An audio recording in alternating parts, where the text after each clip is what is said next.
오늘 우리 중고등부 오전 예배 때 신앙의 성장이라는 주제로 아이들과 말씀을 나누었습니다. 그래서 오늘 우리 학생들에게 도입 질문으로 제시된 게 이 그림입니다. 이 아이들의 병명이 무엇입니까? 네 글자로 하는 게 첫 질문이었는데 아이들이 다 쉽게 맞추더라고요. 이 아이들의 병명이 뭐죠? 그렇죠. 영양실조. 막 출생한 아이들은 자라야 됩니다. 잘 자라야 됩니다. 그런데 영양 공급이 안 되면 제대로 못 자라죠. 저 북한의 아이들, 또 아프리카의 많은 아이들이 저는 영양실조 상태로 제대로 자라가지 못하고 있습니다. 참 안타까운 일이죠. 잘 자라가려면 영양 공급이 잘 돼야 됩니다. 그런데 이렇게 육체가 자라지 못하는 것도 안타깝지만 더 안타까운 일이 있습니다. 우리 아이들에게 이것도 질문했는데 이게 뭐냐고 그림을 보여준 건 아니고 제가 설명을 했는데 나이가 들어서 성인이 되었지만 어린아이처럼 유치함을 벗어나지 못하고 살아가는 거 이게 뭐냐 네 글자로 이러니까 아이들이 못 맞추더라고요. 이걸 보고 뭐라고 그러죠? 성인아이라 그래요. 성인아이. 육체적으로는 잘 성장을 했는데 정서적으로 인격적으로 아이의 상태를 유치한 상태를 벗어나지 못한 것 이게 사실 더 무서운 일입니다. 지능이 낮은 게 아닙니다. 항상 어린아이 모습을 하고 있는 것도 아닙니다. 어른의 육체를 가지고 어른의 지능을 가지고 평상시에는 어른으로 똑같이 삽니다. 특정한 상황이 되면 어린아이로 바뀝니다. 이게 그림을 그리다 보니 저런 그림을 그리게 됐는데 성인아이가 꼭 저런 그림을 이야기하는 게 아닙니다. 정말 제가 볼 때 우리나라에서 제일 유치한 데는 국회가 제일 유치합니다. 제가 보기에는 다 멀쩡한 사람들입니다.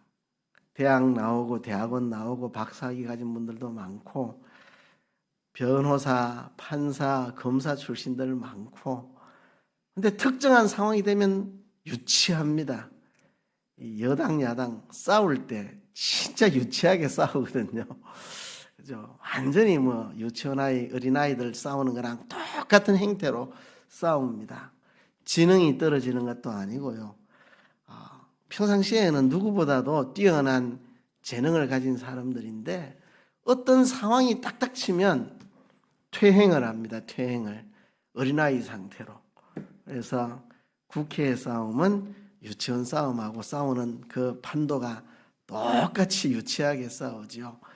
사실 우리 사회 전체가 성인아이가 되어 있습니다. 우리 사회 전체의 모습입니다. 구조적인 문제입니다. 우리 사회 전체가 성숙이 필요한 상황입니다. 우리 사회 자체가 성인아이와 같은 사회가 되어 있습니다. 그래서 육체가 자라지 못하는 것보다 더 심각한 것은 정서적으로 인격적으로 자라지 못한 성인아이가 더 무서운 일인데요. 이거보다 더 심각한 게 있습니다. 이보다 더 심각한 거 영적인 어린아이. 그렇죠? 인격적으로 자라지 못한 것보다 더 큰 문제 영적인 아이. 우리가 성령으로 거듭나서 하나님의 자녀가 되었으면 이제 영적인 갓난아이입니다. 이 영적인 갓난아이가 자라가야 되죠. 하나님의 말씀을 먹고 성령의 감동을 받아서 이제 영적으로 성장해 가야 되는데 예수 믿고 죄 사함 받고 거듭나서 하나님의 자녀만 되었을 뿐 영적으로 성장하지 못하고 영적인 어린아이로 그대로 머물러 있는 사람들 한국교회 안에 많습니다. 예수 믿은 지 5년이 되고 10년이 되고 20년이 돼도 영적인 아이 상태에서 못 벗어나는 영적인 아이들 많이 있습니다. 우리가 언제까지 우유를 먹고 살아야 되겠습니까? 때 되면 우유를 던지고 딱딱한 고기를 씹어 먹을 수 있는 어른으로 자라가야 되죠. 언제까지나 우유만 먹고 딱딱한 거 먹지 못하고 그렇게 영적인 아이로 살아야 되겠습니까? 히브리서가 하고 있는 말입니다. 우유만 먹지 말고 딱딱한 고기도 먹을 수 있는 영적인 어른으로 자라가라. 그 히브리서의 교훈입니다. 도의 초보에 머물지 말고 너희들이 예수 믿은 지 얼마나 됐는데 아직도 도의 초보에 머물고 있느냐. 히브리서가 책망을 하고 있거든요.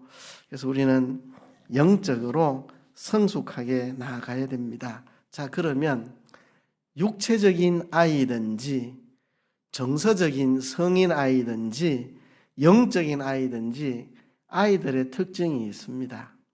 자, 이 그림을 보면 여러분 무슨 생각이 드십니까? 저는 이런 생각이 듭니다. 나도 어릴 때 저랬겠지. 저게 내 어릴 때 모습이겠지. 그런 생각이 듭니다. 우리가 어릴 때 다 저랬습니다. 자, 이 모습을 네 글자로 뭐라고 하면 좋겠습니까? 자기중심. 자기중심. 어릴 땐 다 자기중심입니다. 어린아이가 자기중심인 것은 이상하지 않습니다. 사람의 성장 과정에서 자기중심적으로 생각하는 그런 단계가 필요한 단계입니다. 그 단계에서 이제 성숙해 가야 되는 거죠. 그런데 성숙하지 못하고 나이가 들어도 자기중심에 그대로 머물러 있으면 이게 문제입니다. 어린아이들이 자기중심인 건 당연합니다. 배고프면 엄마 사정 어떻든지 말든지 울어버리고 똥 싸고 싶으면 엄마 사정이 어떻든지 상관없이 싸버리고 어릴 땐 자기중심으로 크는 게 지극히 정상입니다. 그런데 청소년이 돼도 자기중심, 청년이 돼도 자기중심, 결혼을 해도 자기중심, 중년이 돼도 자기중심, 노년이 돼도 자기중심, 이게 문제인 거죠. 특별히 우리가 성령으로 거듭나서 하나님의 사람이 되었는데 여전히 자기중심적인 사고에서 못 벗어나면 이게 우리에게 문제입니다.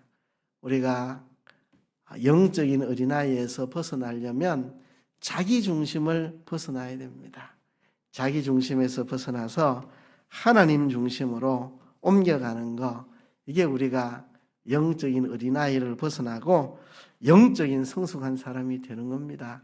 다시 말하지만 성인아이, 정서적인 성숙이 안 된 성인아이도 이게 아까 보여준 그림처럼 저 꼭지 이거 물고 있는 게 아닙니다. 그림을 그려서 그런 거지. 평상시에는 국회의원들 보세요. 대단한 사람들입니다. 공부도 많이 했고 똑똑한 사람들이고 뛰어난 사람들입니다. 근데 어느 순간만 되면 유치한 행동을 하거든요. 그런 겁니다. 그런 거. 자기중심에서 못 벗어나는 거.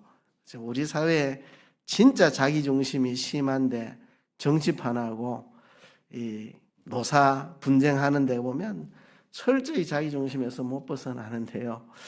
자기중심을 벗어나지 못하는 게 미성숙한 겁니다. 멀쩡하게 양복 입고 넥타이 매고 똑똑하고 말도 잘하고 누구보다 어른스러워 보이지만 자기중심에서 못 벗어나면 영적으로 인격적으로 미성숙한 상태입니다. 우리가 자기중심, 자기위주를 벗어나야 되는데요. 집사가 돼도 자기중심 못 벗어나고 권사가 돼도 자기중심 못 벗어나고 장로가 되고 목사가 돼도 자기중심 못 벗어나고 항상 자기중심으로 생각하고 자기위주로 생각하고 모든 계획하고 판단하는 게 다 자기중심, 자기위주면 영적인 어린아이입니다. 목사라도 장로라도 권사라도 집사라도 영적인 어린아이 상태에 머물러 있는 겁니다. 성경을 많이 읽어도 자기중심 못 벗어나면 영적인 어린아이, 새벽기도 잘 참석해도 자기중심 못 벗어나면 영적인 어린아이, 금요기도에 나오고 전도 열심히 해도 자기중심 못 벗어나면 영적인 어린아이입니다. 우린 자기중심에서 벗어나야 됩니다. 예전에 어떤 존경하는 목사님이 그런 이야기를 하시더라고요. 교회에서 권사님들이 기도원에 가서 기도하는데 버스를 타고 이제 기도원에 가는데 두 사람이 와가지고 막 가방이나 뭐 옷 이런 거 올려놓고 막 여다 우리 팀 자리다 하고 오지도 않은 사람들 자리 다 맡아놓고 먼저 온 사람들이 앉지도 못하게 하고 그렇게 산에 가서 기도하는 게 무슨 의미가 있습니까? 모든 게 자기 중심인데 내하고 친한 사람 앉아가 가게 만들어야 된다고 먼저 온 사람 서 있게 만들고 빈자리에 뭐 하나 얹어놓고 자기 팀 오면 그거 꺼내가 여기 앉아라 하고 그러면 모든 게 철저하게 어린아이처럼 자기 중심인 사람이 산에 가서 기도한들 무슨 소용이 있습니까? 이렇게 그런 모습을 많이 그 목사님 봤나 봐요. 권사님들이 맨날 산에 가서 주야 하고 기도하고 오는데 생활하는 거 보면 전부 자기 중심으로 다 하고 뭐든지 교회에서 일을 해도 다 자기 중심이고 이거 못 벗어나는데 무슨 뭐 철야 기도를 하고 하는 게 무슨 소용이 있냐고 자기 중심을 벗어나야지 탄식하던 어떤 제가 존경하는 선배 목사님이 있습니다. 그래서 우리는 자기 중심에서 벗어나야 된다는 것입니다. 오늘 본문에 보면 참 감격스러운 말이 나옵니다. 7절이 그 내용입니다. 7절에 이렇게 말하죠. 우리 중에 누구든지 자기를 위하여 사는 자가 없고 자기를 위하여 죽는 자도 없도다. 참 너무 감격스럽습니다. 자기를 위해 살지 마세요 하는 게 아니고 우리 중에는 누구도 자기를 위해 사는 사람이 없습니다. 우리 중에는 누구도 자기를 위해 죽는 사람이 없습니다. 얼마나 제가 이걸 읽을 때마다 부러운지. 그죠? 저도 자신 있게 우리 남산교회에는 누구든지 자기를 위해 사는 성도도 없고 자기를 위해 죽는 성도도 없습니다. 우리는 살아도 주를 위해 살고 죽어도 주를 위해 죽습니다. 그러므로 우리 남산교회 성도들은 사나 죽으나 우리가 다 주의 것입니다. 이렇게 말할 수 있다면 얼마나 좋겠습니까? 근데 사도 바울은 로마서를 기록하면서 이렇게 말합니다. 우리 중에 누구든지 자기 위해 사는 사람 아무도 없습니다. 자기 위해 죽는 사람도 없습니다. 우리는 다 살아도 주를 위해 사는 사람이고 죽어도 주를 위해 죽는 사람들입니다. 우리는 사나 죽으나 다 주님의 것입니다. 이렇게 말할 수 있다면 얼마나 좋을까? 참 부러운 이야기입니다. 우리 중에 아무도 자기를 위해 사는 자가 없다. 그런데 이 이야기를 하는 배경이 어떤 배경이냐 하면 지금 앞뒤 문맥을 보면 이런 내용입니다. 교회 내에 지금 다툼이 있습니다. 갈등이 있습니다. 뭔가 좀 분쟁이 있습니다. 어떤 문제로 분쟁이 있냐 하면 음식 먹는 문제 때문에 분쟁이 있습니다. 어떤 이는 아무거나 다 먹는 성도도 있고 어떤 이는 구약 성경에서 먹지 말라고 한 부정한 음식들 가려서 먹지 않는 사람도 있고 또 어떤 사람들은 주일 지키는 것 외에는 모든 날을 다 똑같이 여기는데 어떤 이들은 날과 달과 절기를 지킵니다. 유월절, 맥추절, 수장절, 월삭, 안식년, 온갖 절기들을 지키는 사람들이 있습니다. 이렇게 서로 다른 신앙 스타일 때문에 서로가 서로를 비판하고 서로가 서로를 업신여기는 갈등의 문제가 있었습니다.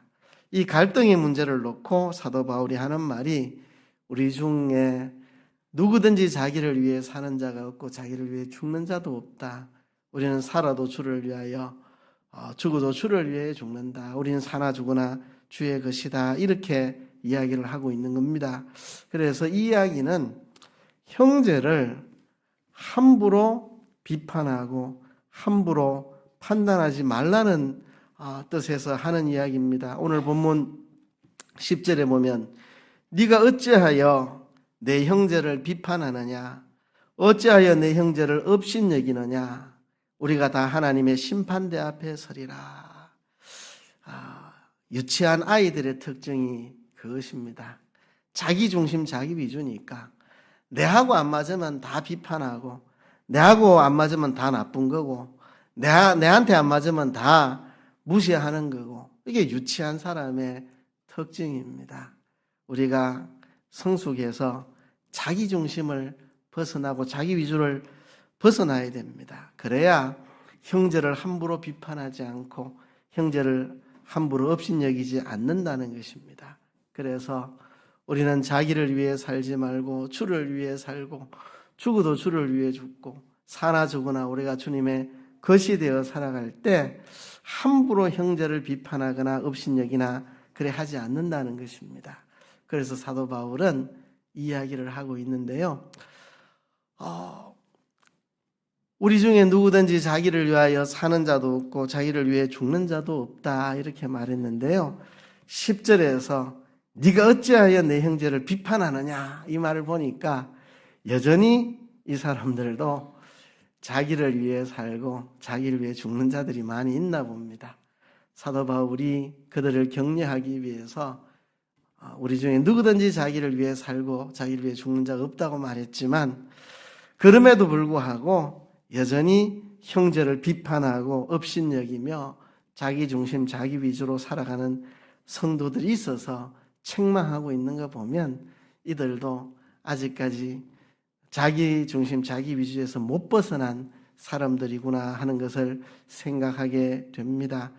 오늘 이 본문 7절, 8절에 이어서 9절이 말하기를 이를 위하여 그리스도께서 죽었다가 다시 살아나셨으니 그랬습니다. 우리 중에 아무도 자기를 위해 살지 말라고, 자기를 위해 죽고 하지 말고 주를 위해 살고 주를 위해 죽는 자가 되라고 예수님께서 십자가에 죽으시고 부활하셨다 말씀했습니다. 여러분, 자기 중심에서 벗어나는 게 세상에서 제일 어려운 일입니다. 진짜 세상에서 제일 어려운 일은 자기 중심에서 벗어나는 겁니다. 다른 건 웬만큼 할 수 있겠어요. 그런데 자기 중심을 벗어나는 것은 저도 너무너무 안 돼서 늘 고민하고 있고, 참 때로는 실망스럽기도 하고 회개하고 또 다시 심기일전하고 있는 게 이 문제입니다. 누구를 위해서 물질적으로 조금 네가 헌신해라, 그런 건 쉽게 하겠어요. 물질 좀 내는 거야 뭐 내면 되지, 그거 뭐. 그런데 자기 중심을 버리는 거는 정말 안 된다고요. 정말 안 된다고요. 이거는 사람의 수양으로 되는 문제가 아닙니다. 사람의 수양으로 되는 문제가 아니고 사람의 결심과 각오로 되는 문제가 아닙니다. 수양으로 되고 결심과 각오로 되면 예수님이 이 땅에 오시지 않았습니다. 뭐 때문에 예수님이 십자가에 죽으셨겠습니까? 이게 수양으로 노력으로 되는 게 아니기 때문에 예수님이 십자가에 죽으신 거죠. 그죠? 인류가 에덴 동산에서 아담 하와 안에서 함께 죽게 된 거 자기 중심 때문입니다. 자기 중심, 자기 위주. 하나님은 선과 악을 분별하실 때 하나님의 뜻에 맞으면 선이고 하나님의 뜻에 맞지 않으면 악으로 판단하십니다. 하나님 완전하신 분이니까. 그런데 피조물인 인간이 선악을 알기를 자기를 기준으로 선악을 판단하게 되었습니다. 선악과를 먹고 이제 나도 하나님처럼 내 마음에 들면은 선, 내 마음에 안 들면 악, 그게 자기 중심, 자기 위주죠. 에덴 동산에서 선악과를 먹은 것은 인간이 타락해서 자기 중심, 자기 위주가 된 겁니다. 내 마음에 들면은 선이고 내 마음에 안 들면 악이고, 뭐든지 내 중심으로 선과 악을 결정짓는 것, 이게 인간의 타락입니다. 여기서 인간을 건져내려고 예수님 오셨고 예수님이 죽어주셨습니다. 그래서 자기 중심, 자기 위주에서 벗어날 수 있는 길은 예수님의 십자가 대속밖에 없습니다. 그래서 우리가 그 사랑을 깨닫는 만큼 자기 중심, 자기 위주에서 벗어날 수 있습니다. 그래서 우리가 자기 중심이 아니라 하나님 중심으로 돌아서게 되는 거죠. 여러분, 자기 중심이라고 할 때 꼭 내 중심만이 아니고 하나님 중심이 아니고 우리 중심, 그것도 악입니다. 내 중심은 아니지만 우리 중심, 하나님 중심이 아닌 우리 중심은 그것도 악입니다. 인류가 다 모여서 인류 중심, 그것도 하나님 중심하고 맞지 않으면 그것도 악입니다. 하나님 중심만이 선입니다. 그래서 우리가 이 자기중심의 악에서 벗어나는 길은 예수님의 십자가 대속의 사랑을 깨닫는 만큼 자기중심에서 벗어납니다. 난 자기중심적이고 자기중심에서 못 벗어났다간 예수님의 십자가 사랑을 제대로 깨닫고 있는 게 아닙니다. 말로는 예수님의 십자가 말하지만 그 사랑을 진짜 깨달았다면 자기중심에서 벗어날 수 있습니다. 그만큼 하나님 중심으로 새로워지는 겁니다. 그래서 이거는 수양으로 되는 게 아니고 결심으로 되는 게 아니고 예수님의 십자가의 그 사랑을 깨닫는 만큼 자기 중심에서 벗어나고 하나님 중심으로 바로 서게 되는 것입니다. 그래서요, 우리가 예수님의 십자가 사랑을 깨닫고 자기 중심에서 벗어나야 됩니다. 하나님 중심으로 돌아서야 됩니다. 저도 평생 이 훈련하고 있습니다. 저도 그래도 자기 중심을 벗어나려고 나름 애쓰고 있습니다. 때로는 그럴 때가 있습니다. 분명히 옳고 그른 것을 따지면 내가 옳고 상대방이 틀렸지만 이거를 내가 목소리 높여서 뜯어고치고 지나가야 되겠느냐 생각할 때 그냥 아무 소리 하지 않고 넘어가는 게 하나님 나라의 영광을 위해서 유익하고 교회에 유익하겠다 그렇게 생각되면 내가 옳기 때문에 억울하고 밝히고 싶지만 그냥 묻어두고 지나갈 때가 있습니다. 그럴 때 이제 이게 자기 중심을 꺾는 거구나. 정말 내가 분명히 옳은 건데 상대방이 잘못된 건데 내가 이거 문제시해서 들고 나서면 내가 이길 수 있는 건데 근데 그렇게 해가지고 무슨 유익이 있나. 아무런 교회에 유익이 없고 아무런 교단에 유익이 없고 그러면 내가 오라도 그냥 덮어두고 가자. 천국 가면 다 밝혀질 텐데 그냥 넘어가려고 애씁니다. 그게 쉽진 않죠. 나도 내 중심으로 생각하면 내가 옳고 상대방이 틀렸으니까 밝히고 싶은 그런 욱하는 생각이 있지만 자기를 꺾어야 됩니다. 내 중심으로 살면 안 되고 하나님 중심으로 살려고 하면 그런 것도 포기하고 참아야 될 때가 있고 그렇습니다. 우리가 평생 하는 훈련이 자기 중심, 자기 위주를 버리고 하나님 중심, 하나님 위주로 살아가는 거 이게 평생 우리가 해야 할 것입니다. 여기에 대해서 하나님이 심판하신다고 말했습니다. 뭐든지 내 중심으로 형제를 비판하고 업신여기고 하면 하나님의 심판대 앞에 우리가 서게 될 것이다. 모든 무릎이 그 앞에 무릎 꿇고 자백하는 날이 있을 것이다. 우리 각 사람이 자기 일을 하나님께 직고하리라. 뭐든지 내 중심, 내 위주로 했던 거 하나님 앞에 다 직고하고 잘못됐음을 시인하는 그날이 오게 될 것입니다. 그래서요, 여러분 이 땅에 있을 때에 우리가 그날을 바라보면서 자기 중심에서 벗어나야 되겠습니다. 자기 중심, 자기 위주가 구체적으로 어떤 거냐? 제가 성경의 대표적인 예를 들어볼게요. 사울 왕과 다윗 왕을 보면 알 수가 있습니다. 사울 왕은 철저히 자기 중심적인 사람입니다.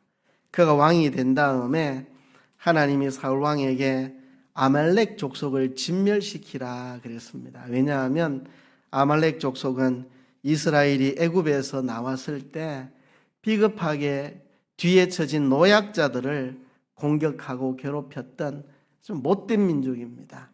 이 도적대들, 이 산적대들, 이런 사람들이죠. 출애굽한 이스라엘 백성들을 뒤에 처진 노약자들을 괴롭히고 했던 이 아말렉 족속을 하나님이 사울에게 진멸하라 했는데 사울은 진멸하지 않았습니다. 왕을 보니까 아말렉 왕을 보니까 너무 잘생기고 똑똑하고 내하고 친구 삼으면 정말 좋겠다. 살려뒀습니다. 그리고 살찌는 짐승들, 세상에 아까운 짐승들을 왜 죽이나. 그래서 살려뒀습니다. 자기 중심, 자기 위주죠. 하나님의 진노를 모르고 아말렉에 대한 하나님의 진노하심을 전혀 못 느끼고 내 생각에 왕을 살려두면 좋은 친구가 되겠다. 내 생각에 살찐 짐승 살려두면 정말 좋겠다. 자기 중심으로 하는 겁니다. 전쟁에 승리하고 돌아올 때 기념비를 세웁니다. 사울 왕의 기념비, 내가 전쟁에 승리했다. 자기 이름을 내고 싶어서 기념비를 세우고, 그죠? 사무엘 선지자가 사울 왕에게 왕이 하나님 말씀에 순종하지 않아서 왕이 하나님 말씀을 버렸기 때문에 하나님도 왕을 버려 왕이 되지 못하게 하셨습니다. 이렇게 말하니까 사울이 뭐라고 그럽니까? 하나님은 나를 버렸을지라도 당신은 나를 백성들 앞에 높여주십시오. 이렇게 하나님께 버림받아도 괜찮으니까 백성들 앞에 나를 좀 높여달라고. 철저히 자기중심입니다. 자기중심. 여러분, 사울이 다윗을 시기 질투하는 거, 다윗은 저 시골에 양치는 목동이고 소년입니다. 키도 작고. 다윗은 얼마나 잘생겼는지 정말 미스터 이스라엘입니다. 그리고 다른 사람보다 어깨 위가 더하는 키도 크고 잘생기고 멋진 사람입니다. 그런데 저 시골 소년 다윗이 골리앗을 죽이고 국민들에게 사랑을 받자 시기 질투해가 못 견딥니다. 못 견뎌. 사울은 다윗을 죽이려고 창을 던지고 군대를 데리고 추격을 하고 다윗을 죽이려고 철저하게 자기중심. 그렇죠? 하나님 영광도 필요 없고 하나님 나라도 필요 없고 철저하게 자기중심. 사울은 악령에 시달렸죠. 귀신이 사울의 마음을 번민케 해서 사울 왕은 늘 악신에 시달리고 그렇게 했습니다. 이게 자기중심의 삶을 살아가는 삶의 모습입니다. 근데 다윗은 어땠습니까? 사울을 죽일 기회가 여러 번 생겼는데 내가 하나님이 기름 부은 자를 어떻게 내 손으로 죽이겠느냐? 나는 하나님이 기름 부으신 사람을 죽일 수 없다 하고 안 죽입니다. 그럼 자기가 죽을 수 있는데, 사울을 죽여야 자기가 살 수 있는데, 자기가 도망자 신세로 처절하게 도망 다니더라도 나는 하나님이 기름 부은 자를 죽일 수가 없다. 철저하게 다윗은 하나님 중심의 사람입니다. 물론 그도 자기중심적으로 실수한 때가 몇 번 있긴 했죠. 충신 우리아의 아내를 취하고 우리아를 죽게 했을 때라든지 자신의 그 부귀영화를 자랑하고 싶었는지 인구조사를 강행하고 할 때 자기중심적으로 잠시 돌아간 때는 있었지만 그런 잠시 실수할 때 외에는 다윗은 보면 철저하게 하나님 중심으로 살았던 그런 사람입니다. 오죽하면 하나님이 다윗을 보니 내 마음에 합한 자라 그렇게 말했겠습니까? 여러분, 사울과 다윗을 통해서 무엇이 자기 중심이고 무엇이 하나님 중심인지 우리가 실질적으로 알 수 있습니다. 우리가 사울처럼 자기 중심으로 살다가 비참한 인생을 마감하는 그런 사람 되지 말고 다윗처럼 하나님 중심으로 살아가는 사람들이 되어야 되겠습니다. 오늘 본문에서 제일 가슴에 뭉클한 말은 마지막 표현입니다. 그러므로 사나 죽으나 우리가 주의 것이로다. 우리가 주의 것이 되어버려야 됩니다. 사나 죽으나 주의 것이 되어야 됩니다. 내가 완전히 주님의 것이 되면 나는 주님의 것인데 더 이상 자기를 위하는 것도 없습니다. 자기를 위해 살 수도 죽을 수도 없는 주의 것이 되어버리면 주의 것인데 뭐 나는 주님의 것인데 주님이 이러면 이렇게 하고 저러면 저렇게 하는 거지 뭐 내 중심 내 위주가 있을 수 없는 완전히 주님의 것이 되는 이것이 우리의 신앙의 목표입니다. 자기를 위해 살거나 자기를 위해 죽는 개념조차도 없는 우리가 사나 죽으나 주님의 것이 되어서 주님의 것으로 살아가는 우리들이 되어야 되겠습니다. 이 시간 우리 하나님 앞에 기도합시다. 하나님, 우리가 자기를 위해 살고 자기를 위해 죽는 자기중심 자기위주를 벗어나서 사나 죽으나 주님의 것이 되어 살아가는 우리들이 되게 도와주시옵소서. 다 같이 한번 통성으로 기도하겠습니다.